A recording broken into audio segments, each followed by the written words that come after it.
Well, hello. I'm Timmy, a user of older, cheaper cameras, and I thought I'd have a chat today about the D610. I've got a little script because I'm a bit useless. Chris is filming me. What do you think, Chris? Am I a bit useless? I can't disagree. Okay, right. So we've got that established. Okay, so I have been a sort of D3X user and a D3S. I've got one of those. Chris has got a D3X as well, haven't you? I have. And a D810, which is doing the filming. Hello, D810. Chris's D810. So why would I want a cheap and nasty little consumer camera? Well, I've sort of felt that it'd be good to have something to walk around with that wasn't quite so heavy. And I recently saw a Martin Castein video. I'm a bit of a fan of his. He's looked at a lot of cameras, a lot of Canon cameras, all sorts. And I usually pay attention to what he said. And I noticed that he really liked the D610. Now, I always had a bit of a prejudice against the 610 because it has this history of the shutter, of oil being released onto the shutter blades and onto the thingy, and them having to do a recall. Then they produced fixed 610s after that, repaired a bunch of people's 610s, and then or 600s, I should say, and then they changed it to a 610 to sort of signify that they'd fixed the problem. So, yeah, I saw this Martin Castein video on the 610 where he said that he'd done a lot of weddings with it and it produced really nice results. So I thought, yeah, I'll give a 610 a go. So I bought one from Park Cameras, about 375 quid. Always buy from a shop with a guarantee and then sell on eBay. That's my philosophy. So I'm doing a few ums and ahs. So anyway, so this is like a nice full frame camera. It's quite good at high ISO. It's got a double card slot. Little cheapo SanDisk 64 gigabyte cards, about 12 quid each from eBay. I think they were new, pretty good. Yeah. So, what do I think of it? Well, I'm quite impressed, really. I've done some things.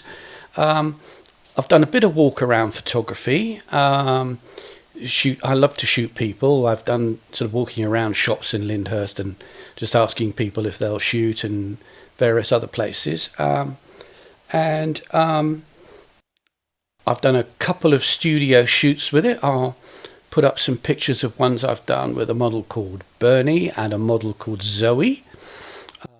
Recently did a little group shoot at our buddy Richard's. He's one of our pals. We met at photographic classes, evening classes, and he's a purple porter like me. I'm on purple port. I'm called Timmy, TIMME, if you want to look at me on purple port. That was as clear as a mud, was it not? So looking at my script again, the shot we did with Jenny, I'll put in a very close sort of thing of her wearing a mask, sort of older lady. I thought that came out very well. And then Chris, you can speak now. Oh, thank you. No problem. Do you have a question for me? I do. You did a studio shoot a couple of days ago with a model called Caitlin J at the local studio, didn't you? And you took your 810 as the main camera, and you took the 610 as the backup. Yeah. If you want to wander over here and just tell me kind of more at the microphone what you did. I think a little mystery is always good, actually. But all right, well, we might not be able to hear if you're too far away. I'll turn the microphone away, which will make a bit of handling noise, but we can cope with that. If you want to step in a bit closer to it. Right, it's just going to get my back in my head. Okay, so you put one lens on one camera, one on the other, do you? Yes, I did, yeah.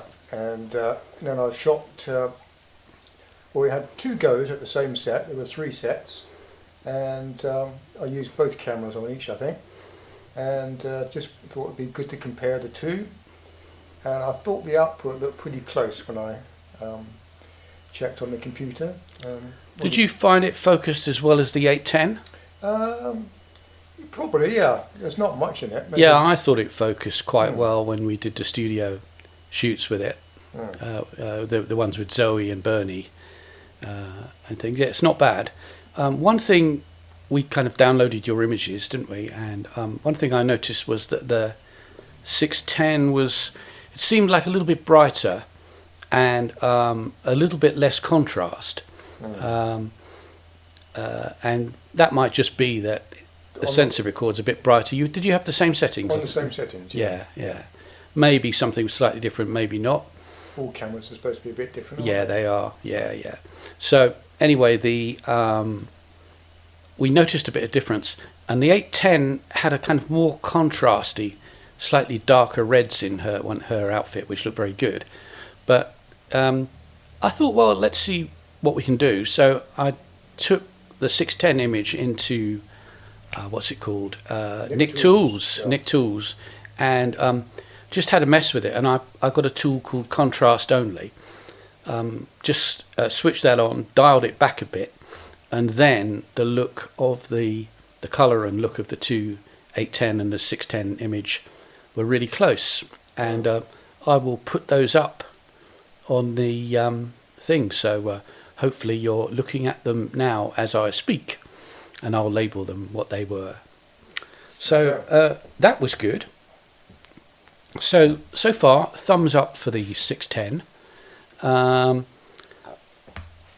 It's quite good at night photography. I think I already mentioned, if I didn't mention, I did some shooting in Southsea in the evening when the light was going, and there was a biker couple standing by a sort of fish and chip and another takeaway restaurant, and they were just like having a chat by this big bike.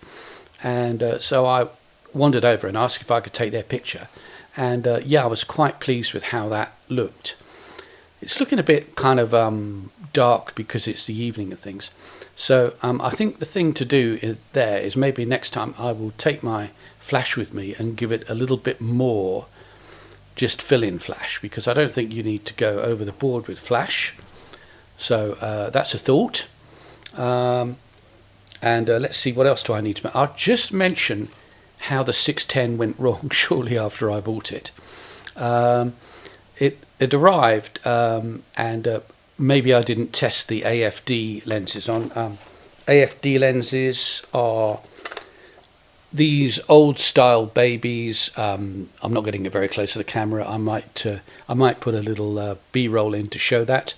But you've got your aperture ring on the back, and when you put those on the DSLRs, you need to lock them on minimum aperture with this little lever here, little tiny switch. And if you don't, when you mount them on the camera, you will get an EE error message. So anyway, I took the 610 and the 35mm f2D, which is this one here, to Porthcawl for the day, and I was hoping to get some sort of casual seaside pictures, wander up to people, ask if I could take their picture. I love doing that.